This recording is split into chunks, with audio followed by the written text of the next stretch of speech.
Hər kəsə salam, kanalıma və videoma xoş gəlmisiniz. Artıq bilirsiniz ki, cavablar çıxdı və mən də istədim bu haqda video çəkim. Hara qəbul oldum və qəbul olmağımı necə öyrəndim. Əslində cavablar artıq 2 gündür çıxıb, amma mən hələ indi video çəkə bilirəm və yəqin ki, artıq siz də bilirsiniz hara qəbul olmuşam. Amma yenə də istədim bu videonu çəkim, xatirə olaraq qalsın. Keçmiş videolardan da bildiyiniz kimi mən blok və buraxılış imtahanından ümumi 648,6 bal toplamışdım və tibb ixtisası istirdim. Kodlaşdırmada da ilk A2 tibb yazmışdım və ikinci Qarabağ tibbi yazmışdım. Burada qoyaram necə kodlaşdırmışdım.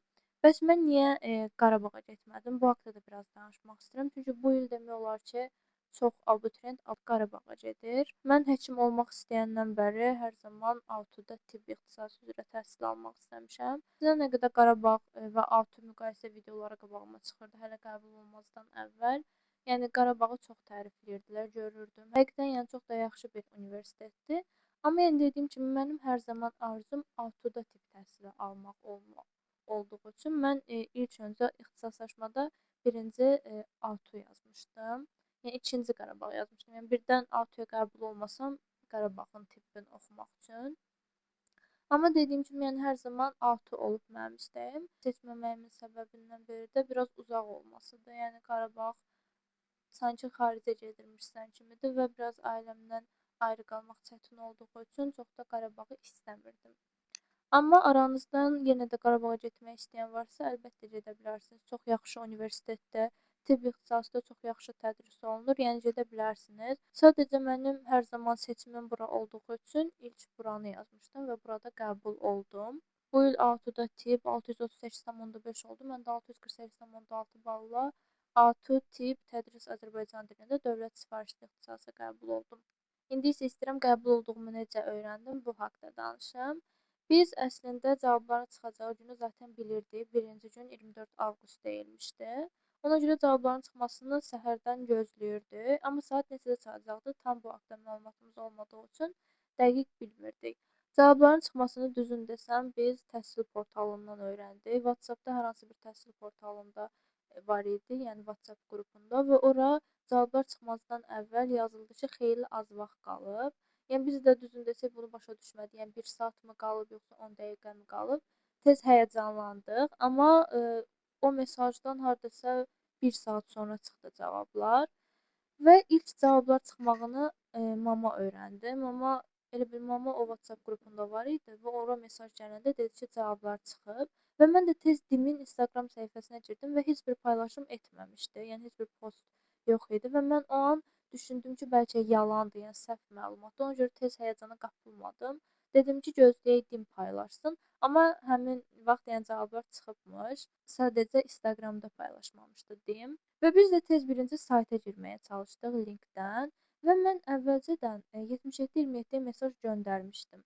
Yəni o da yazmışdı ki, yəni cavablar çıxanda sizə mesaj göndərəcəyik. Və mən də bir yandan sayta girməyə çalışırdım, bir yandan da mesajı gözləyirdim ki, yəni mesaj gəlsin. Və kodu da zaten bilirdim. Birinci yazdığımın axırı 97 idi. Ona görə kodu bilirdim. Yəni mesaj gəlsəydi oradan biləcəkdim. Amma yəni mesaj qətiyyən gəlmirdi. Bu arada çox müəllim deyirdi ki, əvvəlcədən mesaj göndərin, ilk sizə mesaj gələcək. Yəni məncə bu yalan söhbətdir. Çünki mən mesaj göndərmişdim. Hardasa üstündən 20 dəqiqə keçmişdi, hələ də mesaj gəlmirdi. Düzdür, təkcə məndə o problem deyildi. Sayt çökmüşdü. Məsələn, sayta girə bilmirdim. Çoxuna da mesaj gəlmirdi, çoxu da sayta girə bilmirdi. Amma yəni girənlər var idi. Amma mən yəni nə sayta girə bilirdim, nə də mənə mesaj gəlmirdi. Bu problemi biz bacımda da yaşamışdıq. Bacım da 2024-cü ildə qəbul olmuşdu. Onda da qətiyyən yəni sayta girə bilmirdi. Yəni hamı öyrənmişdi cavabları, amma biz hələ də öyrənə bilməmişdik. Bunu məndə də yaşadım. Yəni əgər siz də belə bir şey yaşasanız, narahat olmayın. Həmin an sayt çökür, mesaj gəlmir, yəni biraz vaxt alır. Amma sonradan zaten yəni mesaj gəlir, qətiyyən narahat olmayın. Elə bilərsiniz ki, qəbul olmamısınız falan. Yəni belə bir şey yoxdur. Nəysə biz hələ də sayta girməyə çalışırdıq, amma girə bilmirdik və mesaj da gəlmirdi. Mən sonra dedim ki, yenə mesaj göndərim, bəlkə bu dəfə gələr. Ona görə təzədən mesaj göndərdim. Bu da eyni zamanda Instagramda yəni baxırdım paylaşımlara, müəllimlər paylaşırdı. Yəni hər kəs paylaşırdı, nəticələr elan olunub. Mən də yorumlara baxırdım ki, yəni görüm hamıda mı bu problem var, yoxsa təkcə məndədir. Amma yenə də yəni hamı yorumlarda yazmışdı ki, yəni bizdə də açmır, cavab gəlmir, girə bilmirik. Və o an mən tez yorumlara yazdım ki, tibbin balı neçə olub? Yəni əgər girən varsa, qəbul olan varsa, tibbin balı yəni bilər də. Dedim ki, yəni yazım, balı desinlər, heç olmasa oradan bilim. Kaş ki yazmazdım, çünki həyəcanı qaçdı. Artıq mənə mesaj gəldi, çünki mən bilirdim qəbul olmuşam. Amma yenə də yəni o həyəcandan tez yazdım mesaj ki, tibbin balı neçə olub və o an bizə cavab verdilər. Hər hansı bir şəxs yazmışdı ki, 638 bal. 638 və mən də dedim ki, fisoda artıq qəbul olmuşam. Amma yenə də bir tərəfdən inanmırdım. Deyirdim bəlkə yalandan deyir, yəni özündən deyir. Ona görə yenə hələ də inanmırdım çox. Sonra biri də yazdı 638,5 və dedim ki, yəqin ki artıq düzdür. Zaten onu yazandan hardasa bir 5 dəqiqə falan sonra artıq bizə cavab gəldi ki, 97 kodlu ixtisasa qəbul olmusunuz və o an sevindik ki, hə, qəbul olmuşam. Amma yəni çox da həyəcan yox idi. Çünki əvvəlcədən artıq bilirdim ki, qəbul olmuşam. Və o an sevindik və sevincimi ailəmlə bölüşdüm təbii ki. Onlar da sevincimə ortaq oldular. Gələndən sonra yenidən sayta girməyə çalışdım və girdi. Müəllimlərim zəng elədim, onlara mesajı atdım. Və bu mənim bu yaşıma qədər yaşadığım ən gözəl an, ən xoş xatirəm idi ailəmlə birlikdə yaşadığım. Bu sevinci, qüruru heç bir zaman unutmayacağam və ümid edirəm ki, hər kəs də bu anı yaşayar. Hər kəsə bu anı yaşamaq qismət olar. Hər kəs istədiyi ixtisas, istədiyi universitetə qəbul olar. Hər kəsə bu anı yaşamaq qismət olar. Və təbrik yazan hər kəsə də yenidən təşəkkür edirəm. Çox sağ olun. İnşallah sizə də qismət olar. Yəni əgər abituriyentsinizsə, inşallah bu sevinc sizə də qismət olar. Həyatınızda uğurlar arzu edirəm. Və eyni zamanda qəbul olmayanlara da bir söz demək istəyirəm ki, qətiyyən həyatdan ümidinizi kəsməyin. İmtahan, universitet, bunlar hər şey deyil. Yəni həyat imtahanla, universitetlə ölçülmür. İnsanlar var, universitet oxuyub, məsələn, hal-hazırda heç bir işi yoxdur, səfil bir həyat yaşayır.